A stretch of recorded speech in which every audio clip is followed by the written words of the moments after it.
Hi mga guys, so for today's video, pupunta tayo sa bahay ng isang vlogger para manggulit. Ay, para manggulo. Ewan ko sa'yo. So guys, andito na tayo sa bahay ng sikat na vlogger.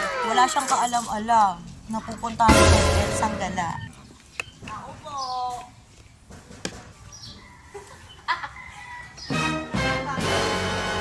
Ako po.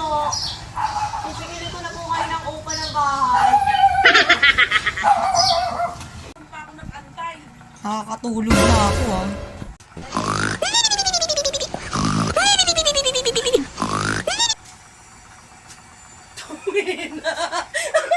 Bakit may Elsa dito? Uy! Walang snow dito. Aray ko no. Grabe na wakas sa bulit. Store mo na natulog ako eh. Gulat ka ba? Ay putra, tumayo ka nga.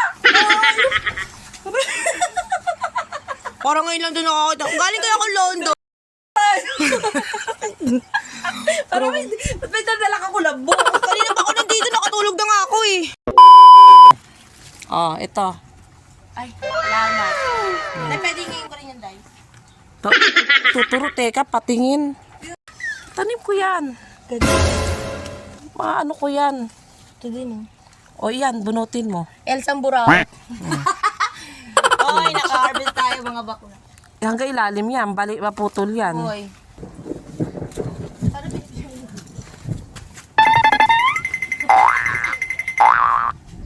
Tara na! Day!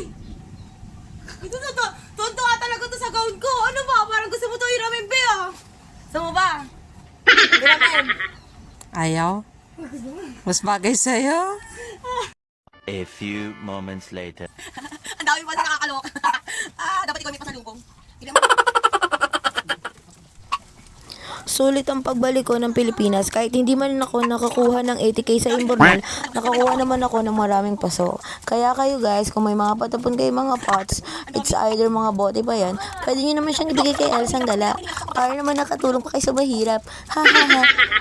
O yan, so ayan, ang dami namin nakuha mga paso. Maliit, malaki, yan. Pwedeng pwede yan, paggamitan pa. Kaya wag niyo po siyang basta-basta itapon, mga bakla.